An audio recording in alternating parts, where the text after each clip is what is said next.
Hello viewers, আসসালামু আলাইকুম। সবাই কেমন আছেন? আশা করি সবাই ভালো আছেন, আমরাও ভালো আছি। আজকে ঈদের শুভেচ্ছা নিয়ে দুপুরে রান্নাবান্না করি নাই, আমার শাশুড়ি বিরিয়ানি পাঠাইছিল, ওগুলো আমরা মাইসেলে খাইছি।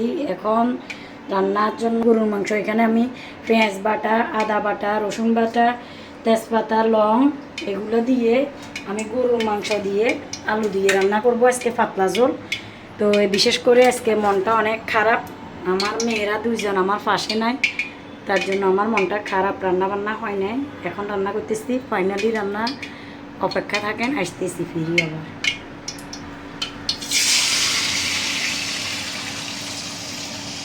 মশলাটা কষানো হয়ে গেছে, এখানে আমি হলুদের গুঁড়ো দিয়ে দিচ্ছি,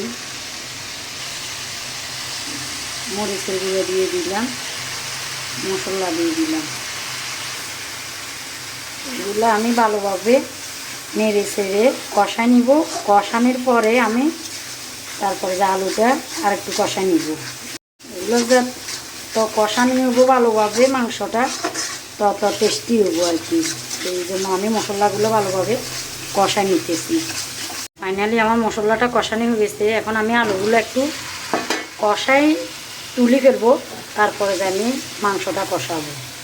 ফাইনালি আমার আলুগুলো একটু কষানি হয়ে গেছে, এখন আমি কিছু গরম পানি অ্যাড করব আলুগুলো সিদ্ধ হওয়ার জন্য। ফাইনালি আমার আলুটা কষানি হয়ে গেছে, এখন আমি আলুগুলো একটা একটা করে নিয়ে নিব।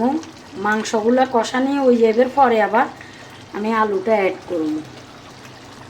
মাংসগুলো আমি এভাবে সিদ্ধ করি, এর বাপায় গরম পানি দিই, ফেলে দিই। এভাবে কে কে রান্না করেন অবশ্যই কমেন্ট করে জানাবেন। এখানে অনেক রক্ত, অনেক ময়লা থাকে, তার জন্য দুর্গন্ধ লাগে, সেজন্য। তো আমার ফাইনালি মশলাগুলো কষানো হয়েছে, এখন আমি মাংসগুলো দিই কষাই, পরে আলুগুলো অ্যাড করে দিই।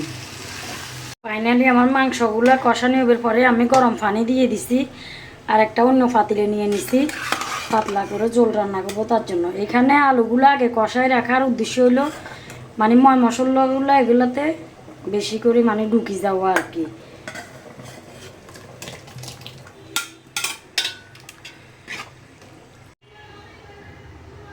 ফাইনালি আমার মাংসটা রান্না হয়ে গেছে।